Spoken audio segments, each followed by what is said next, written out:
আজ আমার বাবার বিয়ে। একদম ঠিক শুনেছেন, আমি বাবার বিয়ের কথাই বলছি। খুব ধুমধাম করে দিচ্ছি জানেন।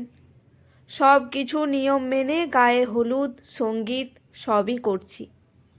মেয়ে হয়ে বাবাকে আইবুড়ো ভাত খাইয়েছি। যদিও বাবার এইসবে আপত্তি ছিল, কিন্তু আমি আর ভাই কোনো আপত্তি শুনিনি। আসলে জানেন, যখন বাবা ও মায়ের বিয়ে হয়েছিল তখন তো আমাদের জন্ম হয়নি, তাই এই সিদ্ধান্ত নিয়েছি।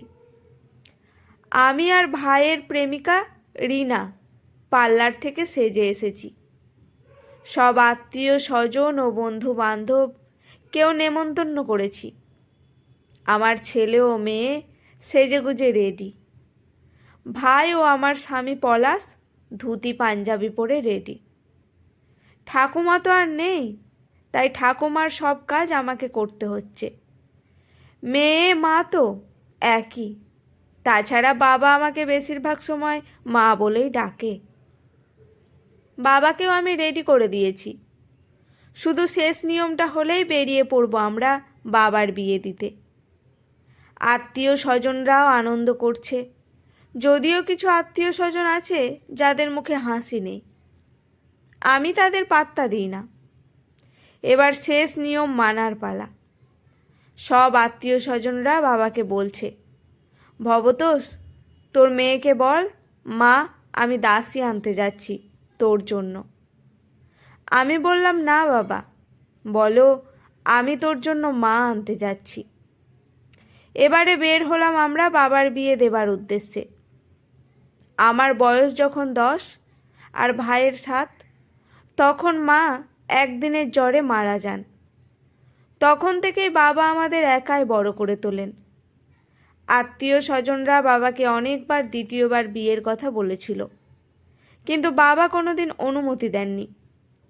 বাবা একটা কথাই বলতেন সবাইকে, দ্বিতীয়বার বিয়ে করলে আমার ছেলে মেয়েগুলো একা হয়ে যাবে, তখন ওদের কি হবে।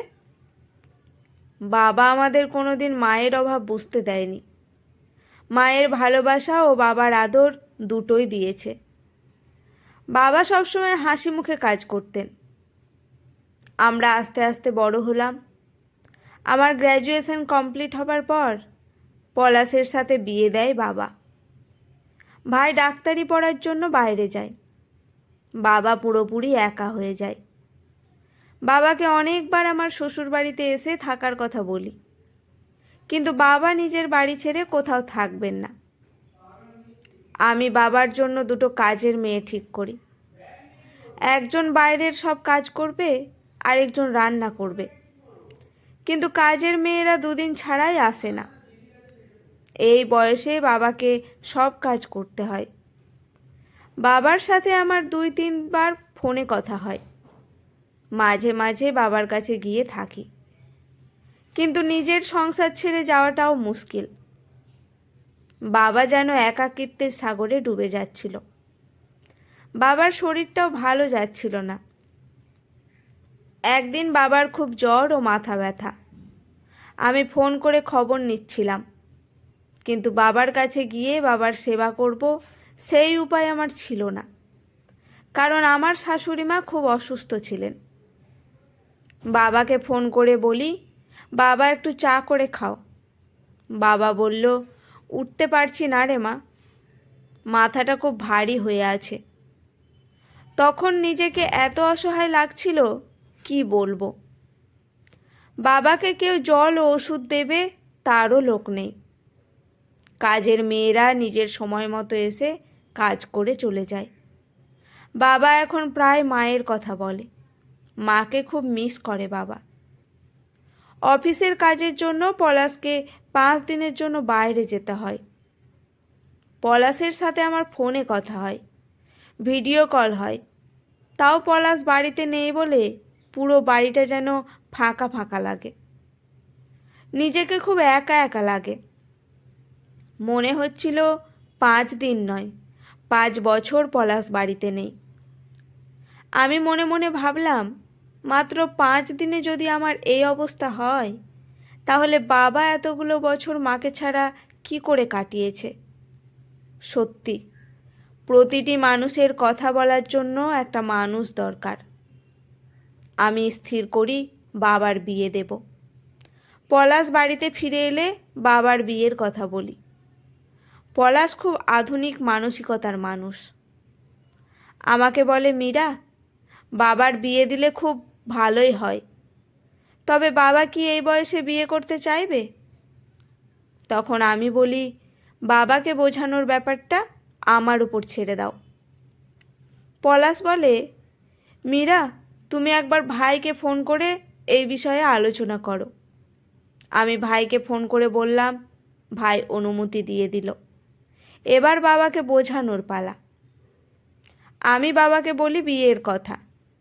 বাবা হেসে লুটোপুটি। বাবা বলে, মীরা মা, তুই কি পাগল হয়ে গেলি? এই বয়সে বিয়ে করে আমি কি লোক হাসাবো? বাবা কিছুতেই রাজি হচ্ছিল না। শেষ পর্যন্ত আমি আমার দিব্যি দিলাম, তবে বাবা রাজি হয়। বাবা আমার মাথায় হাত বুলিয়ে বলে, খেপিমা, 65 বছরের বুড়োকে কেউ বিয়ে করবে না। আমি বাবাকে বললাম, এটা আমার ব্যাপার। বাবাকে তো বলেছিলাম আমার ব্যাপার, কিন্তু মেয়ে পাই কোথায়?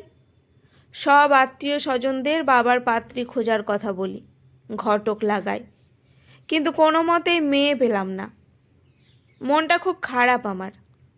আমার ননদ মিঠু বলল, বৌদি, আমাদের এখানে শিবের গাজন হবে, এসো কদিন ঘুরে যাও, মনটা ভালো হবে। আমি ভাবলাম যাই, ঘুরে আসি। মিঠুদের বাড়িতে গিয়ে দেখি এক বয়স্ক ভদ্র মহিলা, মনে হয় বয়স হবে প্রায় 55 বছর, মিঠুর ছেলে মেয়েকে টিউশন পড়াতে এসেছেন। আমি মিঠুকে জিজ্ঞেস করলাম, ইনি কি আইবুড়ো না? মিঠু বলল, না গো, এনার বিয়ে হয়নি। এনার বাবা ছোটবেলায় মারা যান, ভাই বোনকে বড় করে তোলার জন্য বিয়ে করেননি। আমি মিঠুকে বললাম, ইনি কি বিয়ে করবেন? মিঠু বলে, করতেও পারে, কারণ এখন তো ভাই বোনেদের সংসার হয়ে গেছে। আমি আর দেরি না করে মিঠুকে নিয়ে ওনাদের বাড়ি লোকেদের সাথে কথা বলি। ওনারা এক কথায় রাজি হয়ে গেলেন। বাড়ি ফিরে বাবাকে কথাটা বলি। বাবা শুনে অবাক, বলল, তুই আমার বিয়ে দিয়েই ছাড়বি? আমি বাবাকে বললাম, হ্যাঁ, আমার বুড়ো ছেলেকে বিয়ে দিয়েই ছাড়ব। বিয়ে ভালো ভালো সুসম্পন্ন হলো। বিয়ে শেষ হতেই আমি পলাশ সাথে বাড়ি ফিরলাম, কারণ আমাকেই বাবা ও নতুন মাকে বরণ করতে হবে। ওখান থেকে বাড়ি ফিরতে প্রায় ভোর হয়ে গিয়েছিল। আমি সামান্য বিশ্রাম নিয়ে বরণ করার আয়োজন করলাম। দেখুন কেমন আমি আপনাদের সাথে বকবক করছি। বাবা চলে এসেছে নতুন মাকে নিয়ে, আমাকে বরণ করতে হবে না। আমি বাবা ও নতুন মাকে বরণ করলাম। বাবা ও নতুন মাকে বেশ মানিয়েছে। বিয়ে বাড়ির শেষ, এবার আমার শ্বশুর বাড়ি ফেরার পালা। বাবা বলল, এসবের কি কিছু দরকার ছিল মা? আমি বললাম, দরকার ছিল বাবা। তোমাকে একটা কথা বলার সঙ্গী করে দিয়ে গেলাম, যার সঙ্গে তুমি দুটো কথা বলতে পারবে, মাথা ব্যথা হলে চা খেতে পারবে। প্রত্যেকটা মানুষের একটা সঙ্গীর খুব দরকার, দুটো মনের কথা বলার জন্য। আজকের এই ছোট্ট নিবেদন এখানেই সমাপ্ত। ভালো লাগলে পাশে থাকবেন।